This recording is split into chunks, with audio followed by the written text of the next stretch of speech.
நாம் வாசித்து கற்றுக்கொள்ள வேண்டிய வேத பகுதி ஏசாயா தீர்க்கதரிசியின் புஸ்தகம் 58ஆம் அதிகாரம் 3வது வசனம்.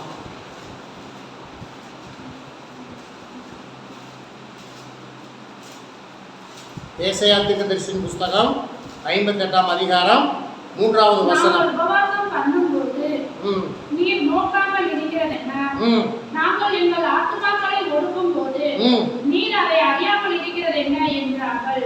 இதோ நீங்கள் உபவாசிக்கும் நாளிலே உங்கள் இச்சையின்படி நடந்து உங்கள் வேலைகளை எல்லாம் கட்டாயமாய் செய்கிறீர்கள். போதும். நாம் வாசித்திருக்கிற இந்த திருவசனத்தின் மூலம் கர்த்தர் நம்மோடு பேசும்படி, அவருடைய ரகசியங்களை நமக்கு அறிவிக்கும்படி நம் மத்தியில் இருக்க தம்பி சாலமோன் அவர்கள் செபிப்பார்கள்.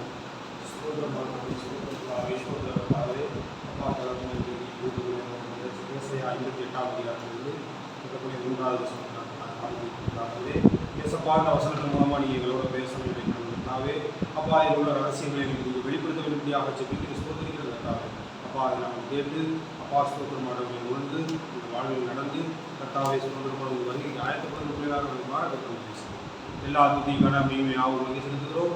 இப்போ இயேசு கிறிஸ்து நாமத்தால் ஜெபிக்கிறோம். ஜீவனுள்ள நல்ல பிதாவே, ஆமென். லூக்கா சேகர் என்ற பாட புஸ்தகத்தில் 8வது பாடல்.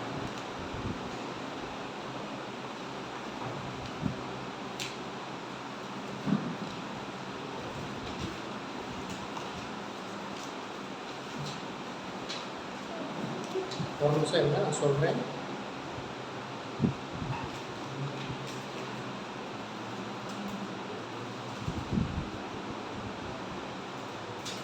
ஒன்பதாவது பாடம்.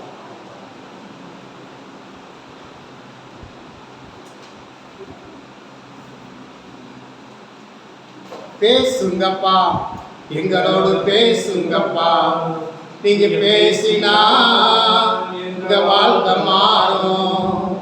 பேசுங்கப்பா, எங்களோடு பேசுங்கப்பா, நீங்க பேசினா எங்க வாழ்க்கை மாறும்.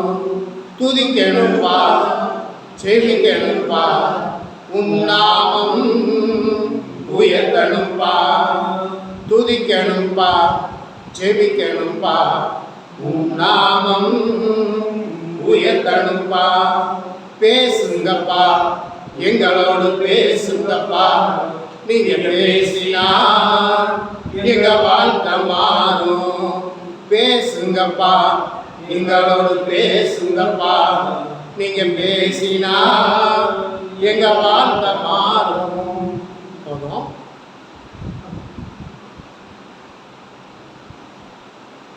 இந்த நாளிலும் நாம் வாசித்த திருவசனம் 58வது அதிகாரம், ஏசாயா தீர்க்கதரிசியின் புஸ்தகம் 58ஆம் அதிகாரம் 3வது வசனம் இப்படியாக சொல்லுகிறது. நாங்கள் உபவாசம் பண்ணும் போது நீர் நோக்காமல் இருக்கிறது என்ன? நாங்கள் எங்கள் ஆத்துமாக்களை ஒடுக்கும் போது நீர் அதை அறியாமல் இருக்கிறது என்ன என்கிறார்கள். இதோ நீங்கள் உபவாசம் நாளிலே உங்கள் இச்சைகளின்படி நடந்து உங்கள் வேலைகளெல்லாம் கட்டாயமாய் செய்கிறீர்கள். இந்த கிறிஸ்தவத்தில் இந்த 40 நாட்கள் என்ன நாளாம்? என்ன பேச மாட்டேங்கிறீங்க? நீங்க இருக்கல, கேள்விப்பட்டது கூட இல்லையா? இந்த 40 நாட்கள் ஒரு சாரார் சொல்லுகிறார்கள் லெந்து நாட்கள் என்று சொல்லுகிறார்கள். அது லெந்து நாட்கள்னா என்னுடைய அர்த்தம் எனக்கு தெரியவில்லை. லென்த்து வேணா கேள்விப்பட்டிருக்கேன். லென்த்துனா என்னது? நீளம். ஒருவேளை அப்படி நீளமான நாட்களாக இருக்குமோன்னு நான் யோசித்தேன். அது அர்த்தம் எனக்கு தெரியாது. லெந்து நாட்கள் என்று சொல்லுகிறார்கள். அப்புறம் சொல்லுகிறார்கள் இது என்ன காலம்? தவசு காலம் அப்படின்னு சொல்லுகிறவர்களும் இருக்கிறார்கள். 40 நாளைக்கு எங்களுக்கு தவசு காலம். சரி, அப்படி தவசு காலம், நீங்கள் தவசு காலத்தில் 40 நாள் நீங்கள் என்ன செய்வீங்க, என்னெல்லாம் செய்ய மாட்டீங்க, என்னெல்லாம் செய்வீங்க அப்படின்னு நான் நிறையா பேர்கிட்ட கேட்டேன். அவங்க சொல்கிறாங்க, நாங்கள் சுத்தமாக இருப்போம். சுத்தமாக இருக்கிறதுனா என்ன? சரிங்க, சுத்தமாக இருக்கிறதுனா என்னங்க?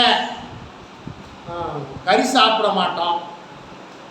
கறி சாப்பிடாம இருந்தால் சுத்தமாகிடலாமா? கறி சாப்பிடாமல் இருந்தால் சுத்தமாகிடலாமா? அப்போ நம்ம இந்திய தேசத்தில் ஒரு சமூகத்தினர் இருக்கிறாங்க, கறியை சாப்பிடாதவங்க இருக்கிறாங்க. யார்? அதுவும் தெரியாதா? பிராமண சமூகத்தை சேர்ந்தவர்கள், அவர்கள் மாംசம் சாப்பிட மாட்டார்கள். அப்போ அதுக்காக வந்துட்டு மாംசம் சாப்பிடாமல் இருக்கிறனால அவர்கள் பரிசுத்தவான்கள், அவர்கள் பரலோகத்துக்கு போயிடுவார்கள்னு அர்த்தமா? அப்புறம் ஒரு சிலர் சொல்லுவாங்க, நாங்கள் 40 நாளைக்கு தண்ணி அடிக்க மாட்டோம். ஏண்டா ராஜா? பரிசுத்தமாக இருக்கிறாராமா. அப்புறம் பீடி சிகரெட் குடிக்கிறவங்க சொல்லுவாங்க, நாங்கள் பீடி சிகரெட்டு குடிக்க மாட்டோம். சரி, ரொம்ப சந்தோஷம். அதுக்கப்புறம் 40 நாள் முடிஞ்சிடும், மொத்தமாக சேர்த்து வச்சு குடிச்சுக்கிறவங்க.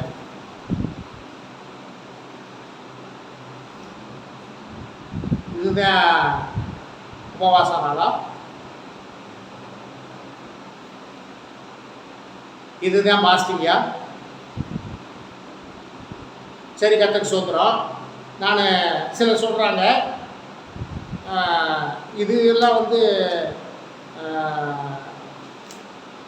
பேர் கிறிஸ்தவ சபைகளிலே காணப்படுகிற ஒரு காரியம். ஆவிக்குரிய சபைகளிலே சில காரியங்கள் நடந்து கொண்டு இருக்கிறது.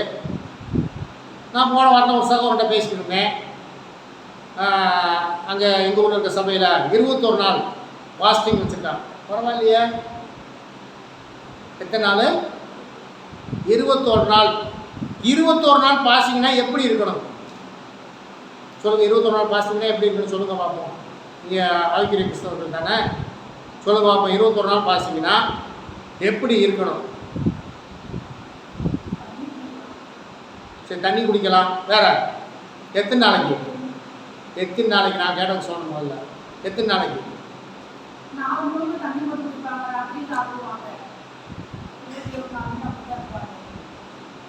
சரி, ஒரு நாளுங்கிறது எத்தனை நாள்? எத்தனை மணி நேரம்? அப்போ ஒரு நாள் பாசிங்கன்னா எவ்வளோ நேரம் இருக்கணும்? 24 மணி நேரம் இருக்கணும்ல. அப்போ 21 நாள்னா 21 நாள் இருக்கணும்ல. 21 நாள் பாசிங்கன்னா எப்படி பார்க்கணும்? 21 நாள் சாப்பிடாம இருக்கணுமா இல்லையா? கேட்டதுக்கு கரெக்டாக நீங்கள் சொல்லணும். ஏன்னா இது நம்ம மீடியாவில் வெளியில் போகும் இந்த செய்தி கேட்கட்டும்.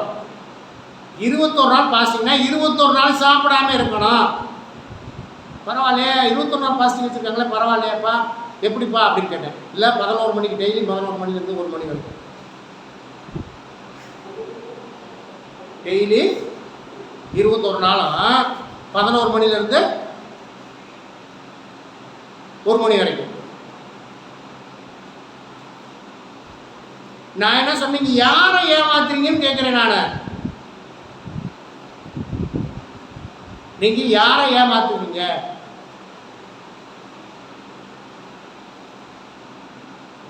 பாருங்க, அந்த வசனத்தை கீழே அப்படியே திருப்பி வாசிங்க. நாங்கள் உபவாசம் பண்ணும்போது நீர் நோக்காமல் இருக்கிறது என்ன? நாங்கள் எங்கள் ஆத்துமாக்களை ஒடுக்கும் போது நீர் இதை அறியாமல் இருக்கிறது என்ன? இதோ உபவாசிக்கும் நாளிலே உங்கள் இச்சையின்படி நடந்து. இப்ப என்ன செய்யறாங்களாமா? உங்க இச்சைகளின்படி நடந்து உங்கள் வேலையெல்லாம் கட்டாயமாய் செய்கிறீர்கள். உங்கள் வேலையெல்லாம் நீங்க என்ன செய்றீங்க?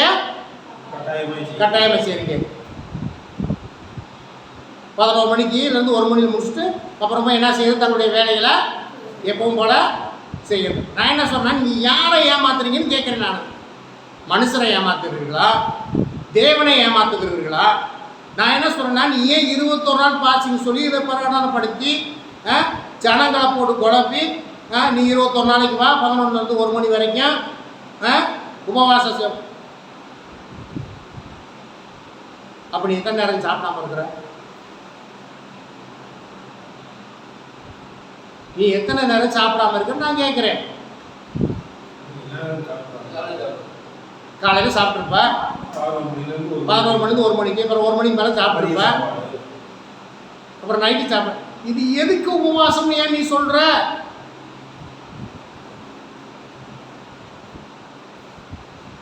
ஒரு நாள் உபவாசம் என்றால் 24 மணி நேரம் இருக்க வேண்டும். சரிப்பா, இந்த லெந்து நாட்கள், இந்த உபவாச நாட்கள், இந்த தபசு காலம்லாம் நீங்கள் சொல்கிறீங்களே, இது எப்படிப்பா வந்துச்சு? யோசுநாதர் 40 நாள் உபவாசம் இருந்தார். எங்கே இருந்தார்? வனாந்திரத்தில் இருந்தார். வனாந்திரத்தில் அவர் சாப்பிட்டாராங்க? 40 நாள் சாப்பிட்டாரா?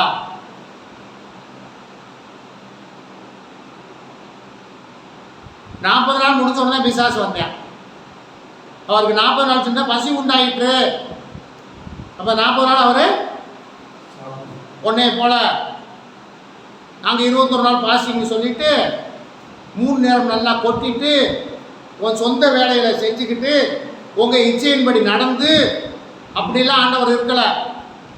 நீ உண்மை உள்ள கிறிஸ்தவனா நீ இருக்க விரும்பினால், நீ பாஸ்டிங் இருக்க விரும்பினால், ஒரு நாள் இருக்கிறேன் என்று சொன்னால் நீ 24 மணி நேரமும் நீ அதை கடைபிடிக்க வேண்டும்.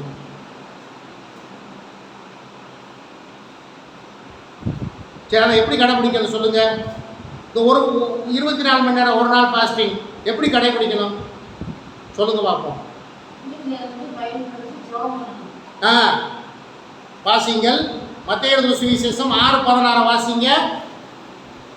மத்தேயு எழுதின சுவிசேஷம் 6:16 வாசிங்க.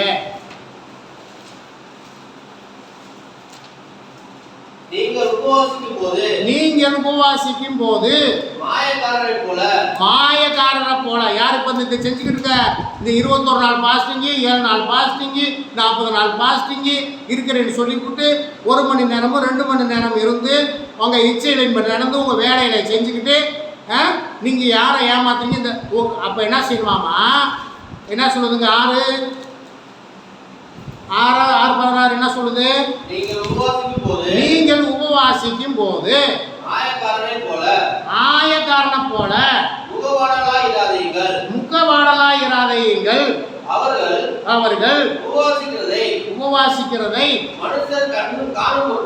மனுஷர் காணும் பொருட்டாக தங்கள் முகங்களை வாட பண்ணுகிறார்கள். அவர்கள் தங்கள் பலனை அடைந்து தீர்ந்தது என்று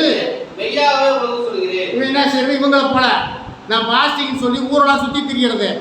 முகத்தை நான் வச்சுக்கிறது, முகத்தை எப்படி வச்சுக்கிறது? வாடனா வைக்கிறது எப்படி சொல்லுங்க? இப்போ யாராவது ஒருத்தர் வச்சு காமிங்க. என்னப்பா எல்லாம் தலையை கீழே ஊற்றிக்கிட்டீங்க? ஓ, அதுதானா? அப்படியே ஒன்றும் தெரியாத மாதிரி இருக்கு. எங்க சோப்பைடு எனக்கு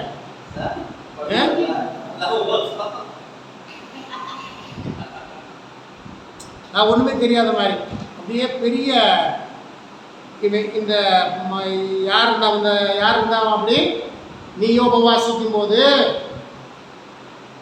மாயக்காரரை போல இப்போ இந்த முகத்தை வாடலாம் வச்சுக்கிட்டு அப்படியே ஒன்றுமே தெரியாத மாதிரி நான் உபவாசம் இல்லை. நான் என்னது?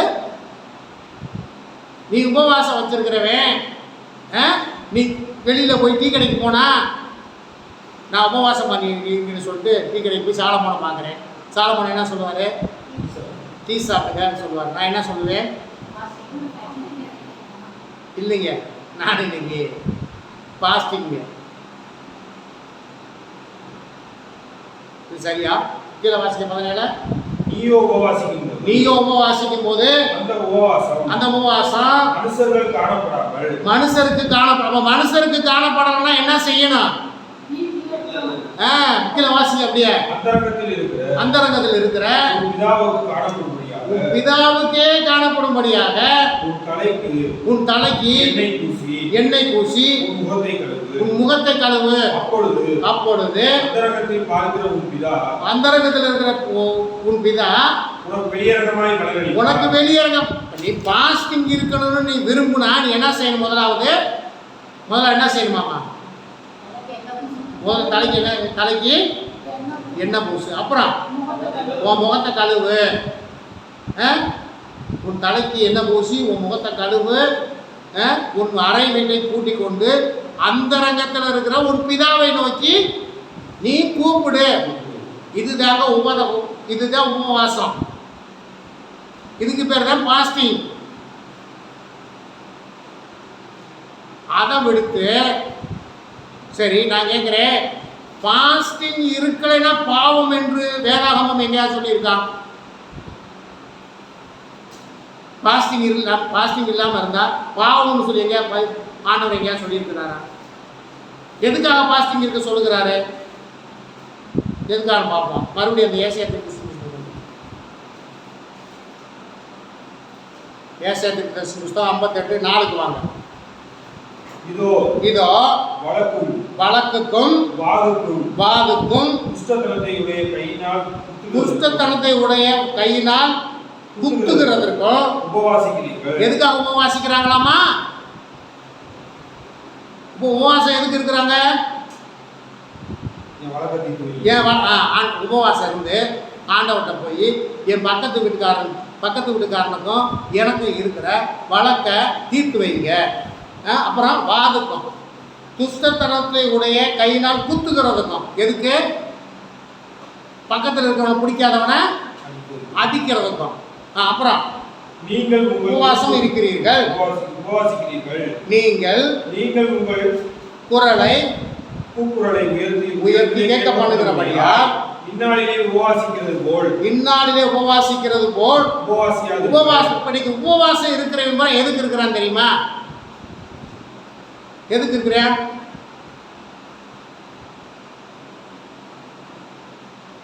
சரி, இப்போ உங்கள்கிட்ட நேரடி அங்கே வந்து அப்போ தெரிஞ்சு போயிரும்ல. நீங்கள் உபவாசம் இருக்கணும். எதுக்கு உபவாசம் இருக்கீங்க? நீங்கள் உபவாசம் இருந்தால் எதுக்காக உபவாசம் இருப்பீங்க?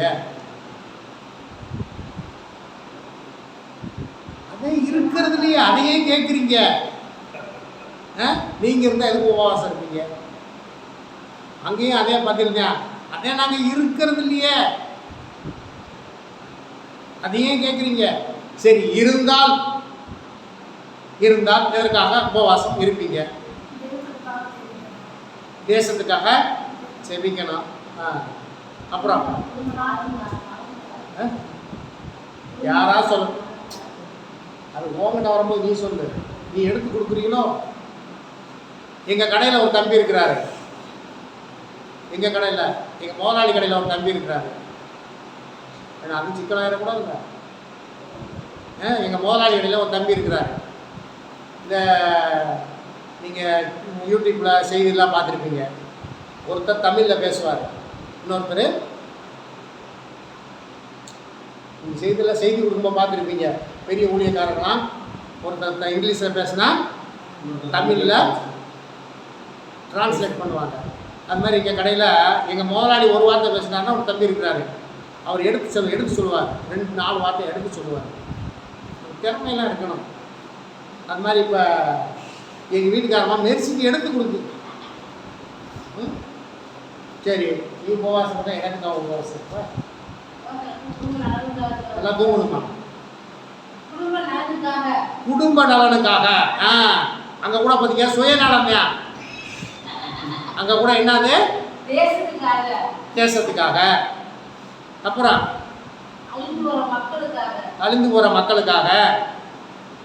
அப்புறம் அவ்வளோதானா? நிறைய இருக்குது. ஓ, ஜெபிச்சாட்டா வரிசையாக வரணும். எப்படி? முதலாவது நம்முடைய ஆத்ம ரட்சிப்புக்காக. எதுக்காக? நம்முடைய ஆத்மா ரட்சிக்கப்படணும். நம்முடைய ஆத்மா பரலோகத்துக்கு போகணும். அப்புறம் பிறருக்காக. இப்ப நம்ம உபவாசம் பூரா எங்க இருக்குன்னு கேட்டீங்கன்னா இந்த மண்ணை சுத்தியே தான் இருக்குது. நீங்கள் சொல்லப்பட்டிருக்கிறது போல வழக்குக்கும் வாதக்கும் துஷ்டத்தத்தை உடைய கையினால் குத்துறதுக்கும் உபவாசிக்கிறீர்கள். நீங்கள் உங்கள் கூக்குரலை உயரத்திலே கேட்கப்படும்படியாக அந்நாளிலே உபவாசிக்கிறது போல உபவாசியாதிருங்கள். சரி, கீழே வாசிங்களா? மனுஷன் தன் ஆத்மாவை ஒடுக்குகிறதும் மனுஷன் தன் ஆத்மாவை ஒடுக்குகிறதும் தலை வணங்கி நாணலை போல இரட்டிலும் சாம்பலிலும் நாணலை போல ரெட்டிலும் சாம்பலிலும் படுத்துக் கொள்ளுகிறதும் எனக்கு பிரியமான உபவாச நாளாய் இருக்குமோ எனக்கு பிரியமான உபவாச நாளாய் இருக்குமோ இதயா உபவாசம் என்று கர்த்தருக்கு பிரியமான நாள் என்று சொல்லுவாய். இதயா உபவாசம் என்றும் கர்த்தருக்கு பிரியமான நாள் என்று சொல்லுவாய். அக்கிரமத்தின் கட்டுகளை அவிழ்க்கிறதும் நுகத்தடியின் பிணையல்களை நெகிழ்கிறதும் நெருக்கப்பட்டவர்களை விடுதலை ஆக்குகிறதும் சகல நுகத்தடிகளையும் உடைத்து போடுகிறதும் பசி உள்ளவனுக்கும் ஆகாரத்தை பகிர்ந்து கொடுக்கிறதும் துரத்துண்ட சிறுமையானவர்களை வீட்டிலே சேர்த்துக் கொள்ளுகிறதற்கும் வஸ்திரம் இல்லாதவனுக்கு கண்டால் அவனுக்கு வஸ்திரம் கொடுக்கிறதும் உன் மாம்சமானவனுக்கு உன்னை ஒழிக்காமல் இருக்கிறதும் அல்லவோ எனக்கு உகந்த உபவாசம். சரி, இப்போ ஒரு நாளைக்கு நீ 3 நேரம் சாப்பிடல, ஒரு நாள் உபவாசம், 3 நேரமும் சாப்பிடல, நாங்கள் இன்னொரு கணவன் மனைவி 2 பேருமே சாப்பிடல, 3 நேரமும் சாப்பிடலன்னா எவ்வளவு மிச்சமாயிருக்கும்? 6 வேளை சாப்பாடு மிச்சமாயிருக்கும். பணத்தில் கணக்கு பார்த்தா எவ்வளவு மிச்சமாயிருந்திருக்கும்? ஒரு 200 ரூபான்னு வச்சுக்கிடுவோம். ஆனால் நாங்கள் 200 ரூபாய்க்கு சாப்பிட்ற மாதிரி தெரியும். சரி, ஒரு 100 ரூபா கணக்கு வச்சுக்கிடுவோம். இந்த 100 ரூபாய் என்ன பண்ணியிருக்கணும்? 100 ரூபாய் என்ன பண்ணியிருக்கலாம்? அதைத்தான் ஆண்டவர் சொல்கிறாரு, பசி உள்ளவனுக்கு ஆகாரத்தை பகிர்ந்து கொடுக்குறோம். அதை கூட என்ன சொல்கிறாரு, மொத்தமாக தூக்கி பண்ணி கொடுக்க வேணாம்னு சொல்கிறார், பகிர்ந்து தான் கொடுக்க சொல்கிறாரு. அப்புறம் என்ன சொல்கிறாரு, துரத்துண்ட சிறுமையானவர்களை வீட்டிலே சேர்த்து கொள்ளுகிறதும். இப்போ யாராவது நம்ம சொந்த பாந்தத்தில் யாராவது ஒருத்தனை துரத்தி விட்டா நம்ம சேர்த்துக்கிறோமாக்க நம்ம வீட்டில் சேர்த்துக்கிறீங்களா? சேர்க்க மாட்டான். அதே வீட்டில் அவனை ஆக்கி விட்டா நான் எதுக்கு சேர்த்து வச்சுக்கணும்? அவனுக்கு எதுக்கு நான் இங்கே சோறாக்கி போடணும்? அவனுக்கு எதுக்கு நான் மட்டும் தான் பார்க்கணும்? துரத்துண்டவர்களை சிறுமையானவர்களை வீட்டிலே சேர்த்துக் கொள்ளுகிறதும் வஸ்திரம் இல்லாதவனை கண்டால் அவனுக்கு வஸ்திரம் கொடுக்கிறதும் மாம்சமானவனுக்கு உன்னை ஒழிக்காமல் இருக்கிறதும் அல்லவோ எனக்கு உகந்த உபவாசம். அப்போ உபவாசம்னா என்னன்னாங்க, நீ பட்டினி கிடக்கிறது மட்டும் இல்லை, நீ சாப்பிடாம இருக்கிறது மட்டும் உபவாசம் இல்லை. இன்னைக்கு நிறைய பேர் என்ன பண்ணுறாங்க அப்படின்னு கேட்டிங்கன்னா, நாங்கள் இன்னைக்கு ஒரு சந்திங்க, நாங்கள் இன்னைக்கு ஒரு சந்தி. சந்தினா என்னது முதல்ல?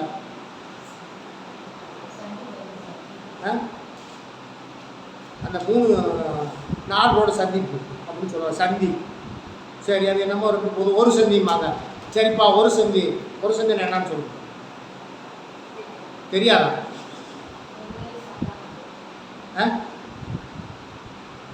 ஒரே சந்திப்பில் போகிறாங்க. ஓஹோ, இப்போ எனக்கு விவரம் தெரிஞ்சு, அதாவது ஒரு 10 வயசு இருக்கும். எங்கள் அம்மா, நாங்கள் சிறுமலையில் இருக்கும்போது எங்கள் அம்மா சொல்லுவாங்க, இன்னைக்கு ஒரு சந்தி நாள்றா, காலையில் சாப்பிடாதீங்கடா, மதியானம் சாப்பாடு ஆக்கி தரேன் உங்களுக்கு. அப்படியாம்மா? சரிம்மா. அங்கே சோத்துக்கே வழி இல்லை. அங்கே என்ன இல்லை? சோத்துக்கே வழி இல்லை. சரிம்மா, சாப்பிடாம இருக்கிறது. சாப்பிடாம என்ன செய்யறது? எப்பவும் போனதேன் கிறிஸ்தவங்க என்னன்னு தெரியாது. பைபிளை படித்து அப்படியே ஜோம் பண்ணி அப்படியே என்னன்னு தெரியாது. ஒரு சந்தினா என்னன்னு தெரியாது, பாஸ்டிங்னா என்னன்னு தெரியாது, உபவாசம்னா என்னன்னு தெரியாது. எங்கள் அம்மா சொல்லிட்டாங்க, ரைட்டு சரிம்மா, இப்போ மதியானம் சாம்பார்டா, சாம்பாரில் சாப்பாடு இலையில போட்டுரு. இதில் ஏம்மா தட்டில் ஏன் சாப்பிடக்கூடாதா? ஏன் இலையில சாப்பாடு?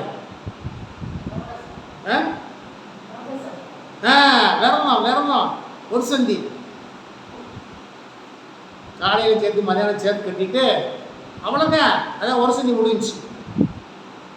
நாங்கள் 40 நாள் ஒரு சந்திங்க. எத்தனை நாள்? 40 நாள். பிரயோஜனம் என்ன? நீங்கள் யாரை ஏமாத்துறீங்கன்னு நான் கேட்குறேன். இன்னும் ஆவிக்குரிய கிறிஸ்தவத்தில் 40 நாட்கள் லெந்து நாட்களாக சிலுவை தியானமாக, சிலுவை உபதேசமாக,